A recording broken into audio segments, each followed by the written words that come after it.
Okay, let's dive into this. Welcome to The Explainer. Today we are exploring a really fascinating piece of ancient Indian societal structure.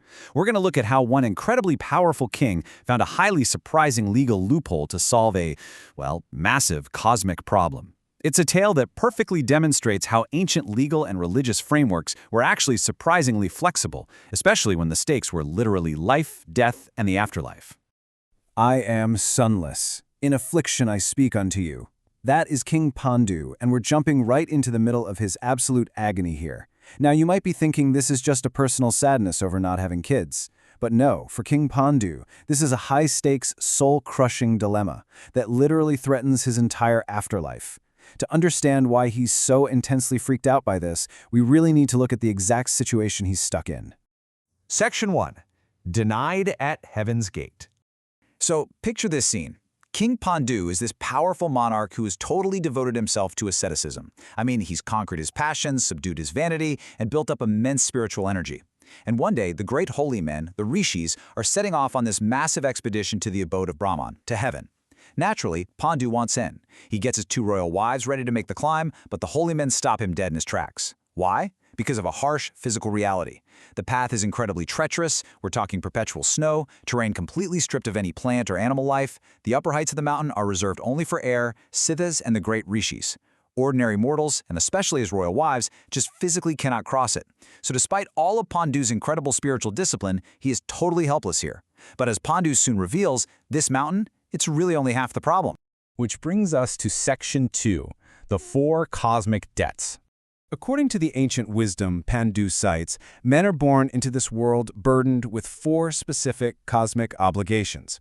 In this society, these are basically cosmic debts you absolutely had to pay off before you died.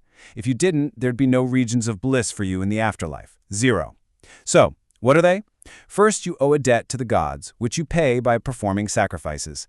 Second, a debt to the Rishis, paid by study, meditation, and asceticism. Third, a debt to men, paid by leading a humane, inoffensive life. And finally, you owe a vital debt to your ancestors, and this one is paid specifically by begetting children and offering the funeral cake. And this brilliantly illustrates his exact predicament. You see, Pandu has successfully paid off his debts to the gods. Check. He's put in the intense ascetic work for the Rishis. Check. He's lived justly for his fellow men. Check again. But that unpaid debt to his ancestors, it is glaring. Pandu tells the holy men that because he doesn't have children, he is absolutely terrified that when his physical body dies, his ancestors will perish. Without paying off this final debt, he guarantees he won't obtain regions of true felicity. It's a cosmic roadblock. Section 3, the curse of the deer. So the obvious solution here, since he has 2 willing wives, is just to have a child, right? Well, here is the ultimate plot twist. The Rishis tell Pandu, hey, you actually do have good progeny in your destiny, you just need to exert yourself to get it. But then Pandu confesses a dark secret. Because of a polluted life he led in the past and a very specific event known as the curse of the deer, his power of procreation was permanently destroyed. This is the tragedy of it all. He knows exactly what he needs to do to get into heaven. He has the spouses, but biologically, he just can't do it. He is physically blocked from paying this final all-important cosmic debt. Which brings us to the core mystery of this whole explainer. Think about it. How do you pass on a lineage when you've completely lost the ability to procreate, especially in an ancient society where bloodlines and these cosmic debts meant absolutely everything? Well, this exact question leads Pandu to pull his wedded wife, the excellent Kunti, aside in private to propose a, let's just say, highly unconventional solution. Section 4. 12 kinds of sons. 12. That's right, 12. You know, when we think of ancient societies, we usually assume they had very rigid, one-size-fits-all definitions of family. But the religious institutes Pandu cites formally recognized 12 distinct categories of sons. It's actually amazing how surprisingly complex and legally protected blended families were back then. And it was all specifically engineered to ensure that men could pay off that all-important debt to their ancestors. So the law divides these 12 kinds of sons into 2 distinct groups, those who are heirs and kinsmen, and those who are not heirs but kinsmen. Number 1 is exactly what you'd expect, right? A son self-begotten on a wedded wife. But as you go down this list, the definitions get remarkably broad. Look at number 2, begotten by an accomplished person from motives of kindness. Or number 4, begotten upon the wife after a husband's death. The list includes given sons, bought sons, sons received with a pregnant bride, and even a brother's son. Pandu explains to Kunti that this whole system creates a legal hierarchy.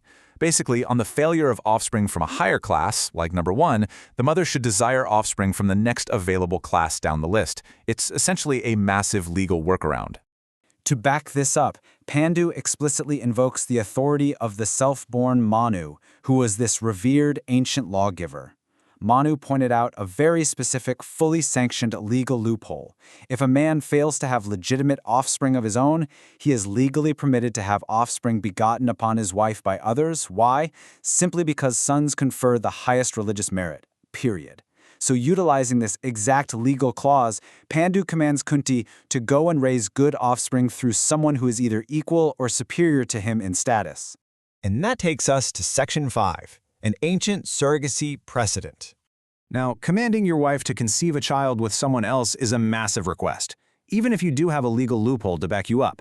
So to convince her, Pandu doesn't just give Kunti some dry theoretical legal lecture. No, he gives her a concrete historical case study to legitimize the whole thing. He recounts the history of the daughter of Sardandayana. She was this respected warrior dame whose own lord actually appointed her to raise offspring when they couldn't conceive naturally. Pandu uses her story as a literal, step-by-step instructional guide for Kunti to follow, just to make sure she feels comfortable with the precedent. Pandu lays out the exact steps of this authorized proxy conception. Step 1. When her monthly season arrived, the warrior dame duly bathed, went out at night, and waited at a crossroads. Step 2. She waited until a Brahmana crowned with ascetic success came by, and she solicited him for offspring. Step 3. I should note, this wasn't just some random encounter, it was highly ritualized. They performed a very specific sacrifice called the Puntsavana sacrifice, pouring libations of clarified butter on the fire. And finally, Step 4. The successful result. She brought forth 3 sons who grew up to be mighty car warriors, the eldest being named Durjaya. After sharing this story, Pandu looks at Kunti and directly commands her to follow this exact warrior dame's example. He instructs her to speedily raise offspring out of the seed of some Brahmana of high ascetic merit. Which really leaves us with this final, striking question.